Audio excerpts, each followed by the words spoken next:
day to all. So I hope that you have had a great day so far. So I just wanted to say to everyone that we should never stop learning and never stop aiming. Just like what Dr. Jose Rizal said, kabataan ang pag-asa ng bayan. So, and I think that's a great way of looking at things. So as an individuals and as a countryman, we have to keep working together to make the Philippines the best it can be. So let's move on to our proper discussion today about the Philippine literature during the American period. Next slide, please.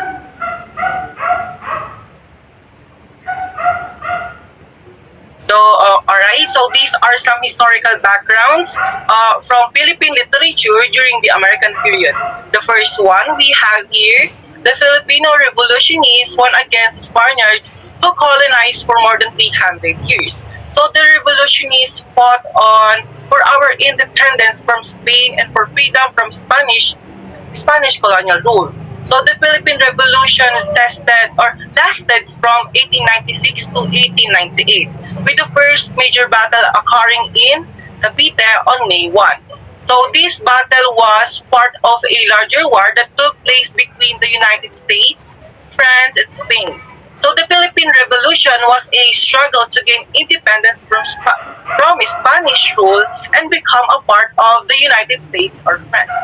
Second one we have here, June 12, 1898, raised the Philippine flag as a symbol of our independence. So basically on June 12, 1898, the Philippine flag was raised as a symbol of our independence. So this day is a national holiday in the Philippines and will be celebrated every year on June 12th. So the Philippine flag was designed by Emilio Aguinaldo, a Filipino leader during the revolution against Spain. So he designed it as a symbol of unity and freedom for all Filipinos. So we have here our third bullet. General Emilio Aguinaldo was elected the first president of the Philippine Republic, but this was short-lived.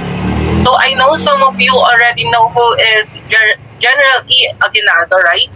So basically, General Emilio Aguinaldo was elected as the first president of the Philippine Republic, but this was short-lived.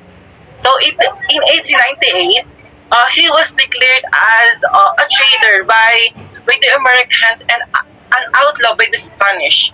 He then went into hiding in Cavite province. So Aguinaldo's popularity with Filipinos was so high, so that he was able to defeat the Americans, who were more than twice his number at Malolos, Bulacan on 1899. So he then proclaimed independence from Spain on June 12, 1898. However, this was not recognized by the United States, and it wasn't until 1903 that they recognized his government as an independent nation. So the fourth one we have here, the Filipino-American War resulted in the defeat of General Miguel Malvar in 1903. So the peace movement started as early 1900s. So the peace movement started as early 1900s. So the Filipino-American War ended with the defeat of General Miguel Malvar in 1903. So this was a significant event for Filipinos as it marked the beginning of the struggle for independence from Spain. So the war also led to the creation of much needed movement among Filipinos who saw it as an opportunity to reunite and reclaim their nation. So fifth bullet, we have here many Filipinos started writing again, and the nationalism of the people remained undaunted. So many Filipinos began writing again, which allowed them to express their nationalism in different ways. So for example, they wrote poems and songs that express patriotism and pride in their heritage and culture. So they also started producing artwork that depicted Filipino history and culture through paintings, etchings, and photographs. So sixth bullet, we have here Filipino writers went into all forms of literature like news reporting, poetry, stories, plays, essays, and novels. So their writings clearly depicted their love of country and their longings for independence. So those literary movements led by some artists in the country continued even after war ended because they wanted to make sure that they had control over their country once again by exercising self-governance on behalf of themselves rather than having someone else rule over them. So through creating various artworks like essays, poems, so on and so forth. Next slide po. So in 1910, a new group started to write in English, hence Spanish, Tagalog the vernaculars, and finally English were the mediums used in literature during these times.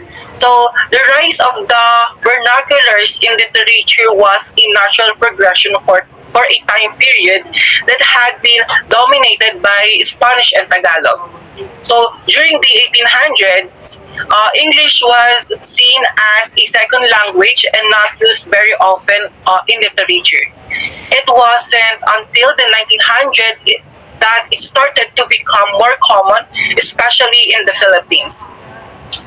So the second bullet we have here, the writers in Spanish were wont to write on the nationalism like honoring Rizal and other heroes.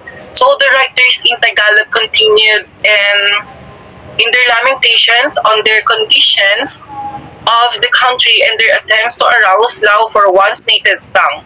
So the writers in English imitated the themes and the methods of the Americans. So one of the most interesting things about these three writers is that the way they approach their work. So the Spanish writers were deeply rooted in the idea that nationalism should not be celebrated like honoring Rizal and such. So while the Tagalog writers were mainly focused on how to create a community through language, also they felt that our situation was so dire that it required more than just praise, rather it needed action. So they wanted to spur everyone into action so they could collectively change our country's future. So the English writer took different approach by imitating themes and methods from American literature. So let us now have the active arousal in the field of literature that was started to be felt in the following newspaper. First is El Nuevo Dia or The New Day that was established by Sergio Osmeña in 1900s. It is also known as Cebuano Daily Newspapers, which was first to report about the Battle of Balangiga or Balangiga Massacre in 1901. Second newspaper is El Grito del Pueblo or The Call of the Nation that was established by Pascual Poblete in 1900 and this was later on seized in 1914. And the third newspaper is El Renacimiento or The Rebirth that was founded by Rafael Palma in 1900 as well. It is a newspaper during the early years of the American occupation of the Philippines. Next slide please. So, there were also plays written including Kahapon, Ngayon at Bukas or Yesterday, Today, and Tomorrow that was written by Aurelio Tolentino. On May 14, 1903, Aurelio Tolentino, a Pampango playwright, poet, essayist, educator, novelist, and public servant, was arrested because of his play Kahapon, Ngayon at Bukas o Larawan ng Inang Bayan. It is an anti-imperialist play attacking the new colonizers at that time, which are the Americans, while not forgiving the old ones, which was Mother Spain and Old China, who want to feast on the Philippines' wealth. The second one is Malaya by Tomas Remigio. Malaya is the earliest of the drama symbolic plays written in prose and verse, which shows to be anti-Spanish and other records reported to be anti-American. The third one is Walang Sugat by Severino Reyes. No Wound is an 1898 Tagalog language zarzuela written by Filipino playwright Severino Reyes. The music for the original version of the play was written by Filipino composer Fulgencio Tolentino. Walang sugat was written when the zarzuela became a potent means of expressing Filipino nationalism during the Spanish occupation of the Philippines that followed 3 centuries of Spanish rule. And that is all for the different literatures. Let us now have Miss Jenny to report. Opening of public schools. Education became a very important issue for the United States colonial government since it allowed it to spread their cultural values, particularly the English language, to the Filipino people. By 1901, public education was institutionalized in the Philippines, with English serving the medium of instruction. Next slide, please. Now we will discuss the characteristics of the literature during the Spanish period. So first we have Cecilio Apostol. He wrote Arizal and is considered the best poem in praise of the hero of Bagong Bayan. A patriot by sentiment, a lawyer by profession, and a man of letters by avocation, Cecilio Apostol was a colossus in Spanish-Filipino poetry. He was recognized not only in the Philippines but also throughout the Hispanic world as the greatest Filipino epic poet writing in Spanish. Next slide, please. We have Fernando Maria Guerrero. He collected the best of his poem in a book called Crisalidas, and one of his poems written in this book was Invocacion Arizal. Fernando Maria Guerrero is one of the most outstanding Filipino poets, journalists, politicians, lawyers, polyglots, and educators during the Spanish Golden Era, the Philippines' Golden Era of Spanish literature, a period ranging from 1890 to the outbreak of the World War II. It is believed that Fernando Maria Guerrero shared with Apostol the reign in the Balagtasan and Spanish during their time. He also dedicated a poem to Rizal, but he collected the best of his poems in a book called Crisalidas, meaning a kind of black woolly caterpillar. Next slide po. Next is we have Jesus Balmori, well known for his pen name of Batikuling. He and Manuel Bernabe participated in a debate on the topic Remembrance and Forgetfulness. He was elected Poet Laureate and Spanish besting Manuel Bernabe. He was considered as one of the most prolific Filipino writers. He was not only wrote for himself, but he also created his own alter ego, which exhibited sardonic character that wrote a lot of books. Batikuling writes a large number of columns of satiric poems, cycles that are grouped, creating true and delightful books about socio-political life of the period. Next slide po. Next is we have Manuel Bernabe. Manuel Bernabe is a lyric poet. He was more attractive to the public in a debate with Balmori because of the melodious words he used. He defended Olvido. Manuel H. Bernabe, the king of Balagtasan in Spanish, was a poet, linguist, and politician. He was more attractive to the public because of the melodious words he used. He defended Olvido or forgetfulness. Last is we have Claro M. Recto. He collected his poems in a book entitled Bajo los Cocoteros. One of his writings dedicated to Rizal is Ante el Martir. In nobility of speech and theme, Claro M. Recto compared with the other writers of Spanish. He collected his poems in a book entitled Bajo los Cocoteros or Under the Coconut Tree. Here is a part of what he wrote to Rizal in an article entitled Ante el Martir or Before the Martyr. So that's it for literature during the Spanish period. Okay, now let's go to the characteristics of Filipino literature in the American period. The first author we have Lope K. Santos. Lope K. Santos is known as the father of national language grammar. He was also called Apo of the Tagalog writers, and one of his masterpieces was entitled Banaag at Sikat.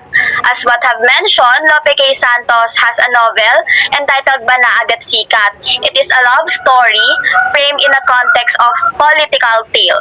Published in 1906, it became the fountainhead of social realism in the Tagalog novel and hailed as Asia's first proletariat novel. It revolves about Delphine, a poor man in love with many, a capitalist daughter. Delphine is a socialist while Felipe, his friend, is an anarchist. Delphine wants the citizens to have more rights in business and property relations. He believes that society could be changed through education too. On the other hand, Felipe believes in tearing down society's walls. Factories should be owned by those who work there and land owned by those who till in it. Although he is a landlord's son, Felipe hates his father's ways. He wants to see a society with equal status for all, where the horizon of hope is limitless. Banaa at Sikat mirrors the clash of forces during the early days of the American Empire. Its burning passages on race, class, and colonialism that still resonate up until today. Translated by one of Asia's best writers, may this modern rendering inspire new readers to shape their lives so they can help in changing the world. Next author, we also have Jose Corazon de Jesus, known as Joseng Batute, and also called as the poet of love in his time. Ang Isang Punong Kahoy is an elegy written by him and is believed to be his masterpiece. So, in order to know the poem written by Jose Corazon de Jesus entitled Ang Isang Punong Kahoy, let us watch this video. Isang Punong Kahoy ni Jose Corazon de Jesus. Kung tatanawin mo sa malayong puok, ako'y tila isang nakadipang krus. Sa napakatagal na pagkakaluhod, parang hinahagkan ang paa ng Diyos. Organong sa loob ng isang simbahan ay nananalangin sa kapighatian, habang ang kandila ng sariling buhay magdamag na tanod sa aking libingan. Sa aking paanan ay may isang batis, maghapot magdamag na nagtutumangis. Sa mga sanga ko ay nangakasabit ang pugad ng mga ibon ng pag-ibig. Sa kinislap-kislap ng batis na iyan, asa mo'y agos ng luhang nunukal, at saka buwang tila nagdarasal, ako'y binabati ng ngiting malamlam. Ang mga kampana sa tuwing orasyon, nagpapahiwatig sa akin ng taghoy. Ibon sa sangako'y may tabing ng dahon, batis sa paako'y may luha ng daloy. Ngunit tingnan nyo ang aking narating, natuyo, namatay sa sariling aliw. Naging krus ako nang magsuyong laing at bantay sa hukay sa gitna ng dilim. Wala na, ang gabi ay lambong ng luksa, panakip sa aking namumutlang mukha, kahoy na nabuwal sa pagkakahiga, ni ibon ni tao'y hindi na matuwa. At iyong isipin ng nagdaang araw, isang kahoy akong malagot malabay. Ngayon ang sangako'y krus sa libingan, dahon ko'y ginawang korona sa hukay.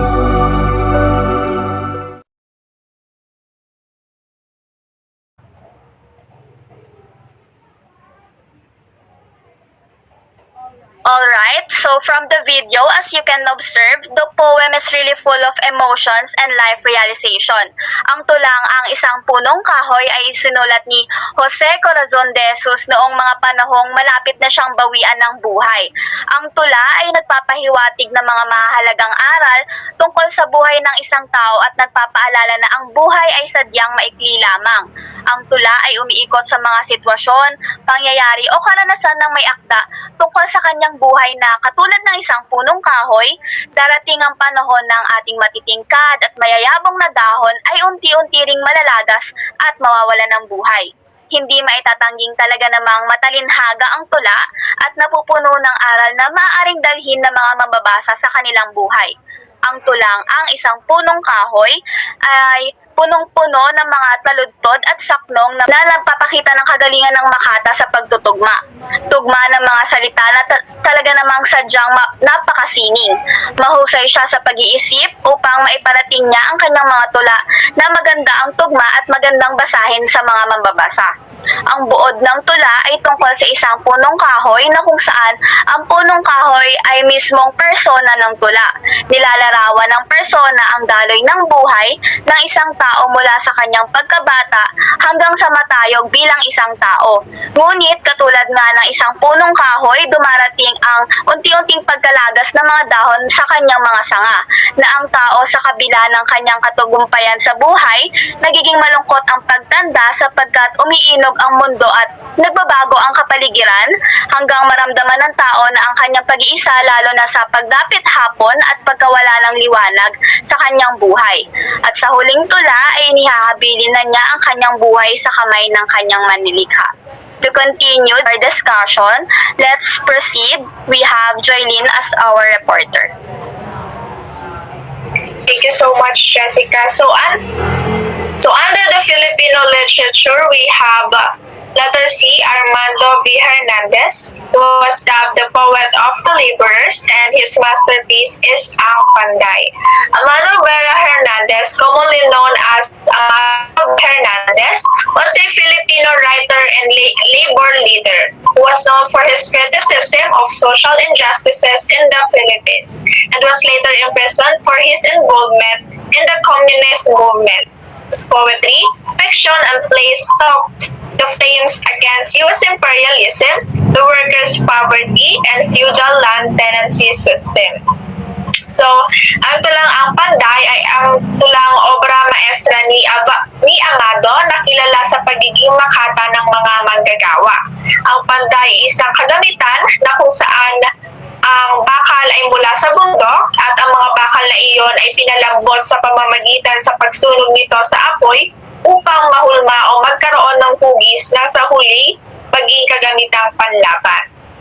He also wrote isang Tipang Langit or A Stretch of Heaven, which later won a Republic Cultural Heritage Award. That time, Hernandez is imprisoned, so basically the poem tells us about the pains, sufferings, and hope of a prisoner. Another one of his major works was Bayang Malaya or Free Nation, which later won a Balagtas Award.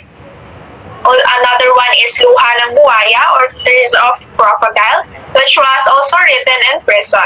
Since the poems was written while he was imprisoned, there he understood the sufferings or his sufferings inside the prison. Next up, we have Valeriano Hernandez Pena, known as Tandang Anong, and he considers Nena at Neneng as his masterpiece. So as a child, Hernandez began showing signs of his literary talents and of his inherent gentle nature. He acquired his early education by reading the Cartilla for hours under the tutorship of Marcelino Noque, his family's old friend and neighbor. And so at the age of 10, he already knew how to read and write in Tagalog. He was also fond of reading the Catechism, and as shown in the slide, he considers Nena and Neneng as his masterpiece. Nana and Neneng are two friends of varying age who go through the test of life and love together. Nena's is broken by Miguel, an ill-mannered young man who was taken the virginity of another woman, which is Chayong. Chayong is miserable because of what happened, especially since he is in love with Narciso. So Hernandez's literary obsession was to point out the problem besetting our country. This was evident in Mang Inang Mahirap, Mga Tinik ng Bulaklak, Dangal ng Magulang, and Hatol ng Panahon. Tandang Anong did not directly join the revolution. However, he had been assisting Marcelo H. Del Pilar through his novels such as Pagluha ng Matuwid and Bunga ng Maling Pag-iinubot, in which he indirectly attacked the misdeeds of the friars. He had also been a member of the Katubusan, Balintawak, and Aklatang Bayan. Next is Enigo Ed Regalado. He is a popular storyteller, novelist, and newspaperman. He reaches the peaks of his success by the sumpong of his pen. Enigo Ed Regalado was a Filipino poet, journalist, and novelist. As an editor, he was one of the powerful voices in the newspapers and magazines during the first part of 1900. So he was a son of a popular writer during the Spanish time as known as Odalger. But he proved that he not only followed the footsteps of his father, but also reached the peak of his success by the sumpong or the whim of his pen. He also became a popular storyteller, novelist, and newspaperman. The Tagalog drama during the advent of the American period, Severino Reyes and Hemorrhagis and Lagan, started the movement against the Moro or a play on the Spanish struggles against the Muslims, and struggles to show the people the values who one can get from the Venezuela and the simple days. So next we have Julian Cruz Balmaceda, who classified the three kinds of Tagalog poets. The first bullet, we have the poet of the heart or Makata ng Puso. Makata ng Puso is a collection that touches everything that heart can feel, hope for, cherish, and even regret. This included Lope K. Santos, Inigo Ed Regalado, Carlos Gatmaitan, Pedro de Gracias del Rosario, Defonso Santos, Amado V. Hernandez, and Mesho Carabana and Mar Antonio. Another one is Poets of Life or Makata ng Buhay. Because it provides doors and mirrors into the lives and perspectives of others, we get to live experiences that we would never have been otherwise. Through poetry, we are uniquely capable of living thousands of lives and moments and brief snippets of language that shows how connected we really are. It was led by Lope K. Santos, Jose Corazon de Jesus, Florentino Colliantes, Patricio Mariano, Carlos Garmaitan, and Amado V. Hernandez. Lastly, we have the poets of the stage or Makata ng Tanghalan. The poet uses stage as a metaphor for the entire world where all the men and women are merely actors destined to play a certain role. People arrive and depart with passage of time as soon as their purpose is done on the stage or the world where we live. It was led by Aurelio Tolentino, Patricio Mariano, Severino Reyes, and Tomas Remigio. Next, we have Janela Irinco to report. Okay, thank you for that. So let us proceed in the Philippine literature in English. So in a way, we can say that we can trace the beginning of Philippine literature in English with the comings of Americans. For this purpose, we can divide this period into three time frames, namely the period of reorientation, the period of imitation, and the period of self-discovery and growth. So, next slide please. So for the period of reorientation from 1898 to 1910, English as a literary vehicle came with the American occupation in August 13, 1898, and as they say, a choice bestowed on us by history. And by 1900s, English came to be used as medium of instruction in the public schools from the American forces where recruited the first teachers of English. And by 1908, the primary and intermediate grade were using English. It was also about this time when UP, the forerunner in the use of English in higher education, was founded. So, period of reorientation edition covered the early years of American period. The Americans established public school system during the war, and English language was used as the medium of instruction in public schools in the Corridor Islands. The first English teachers were the American soldiers. Later on, the professional teachers arrived via USS Thomas, or the ship that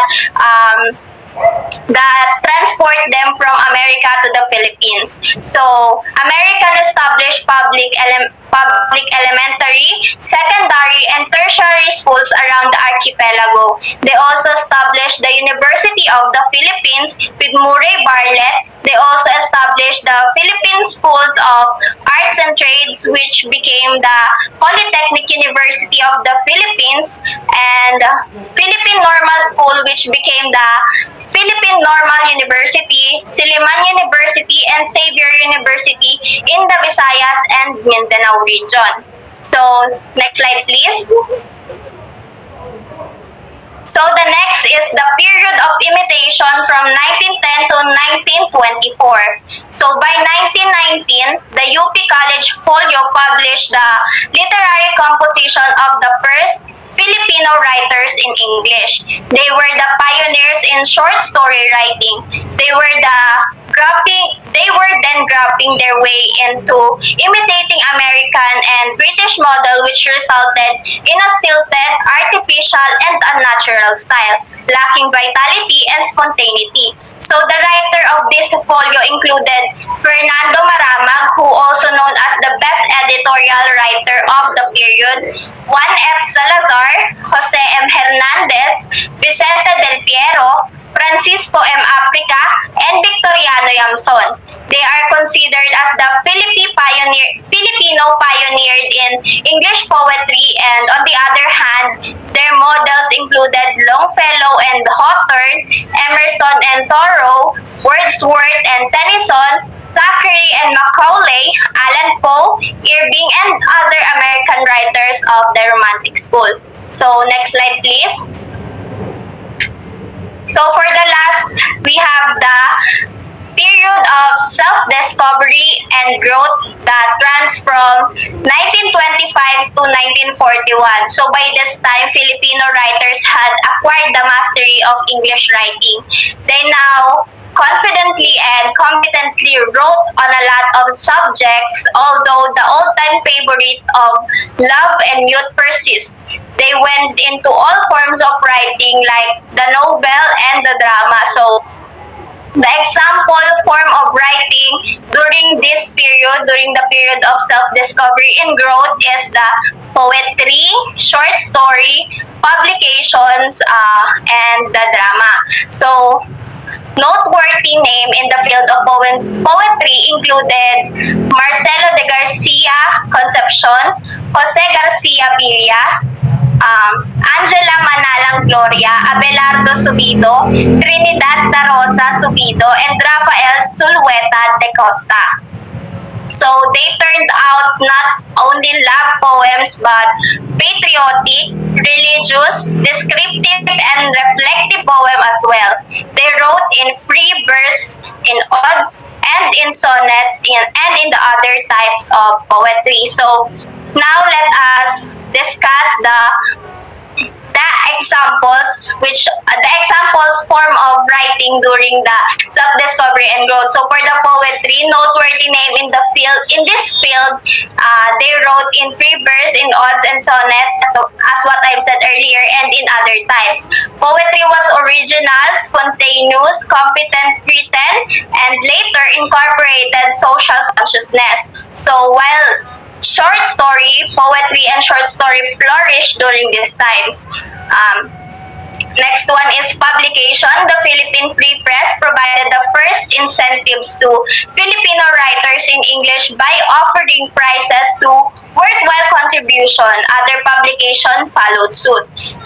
So for the last one of the form of writing during this period, during the period of self-discovery and growth, we have the drama, which runs from 1925 to 1941. So drama during this period did not reach the heights attained by novel or the short story, but it is still a remarkable form of writing during this period. And that would be all for today's discussion.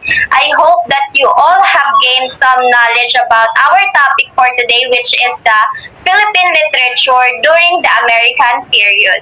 So, if you have any questions, feel free to leave a comment below this video, and have a nice day and goodbye. So this is our reference. You can check that out if you want to know more. Thank you. Thank you.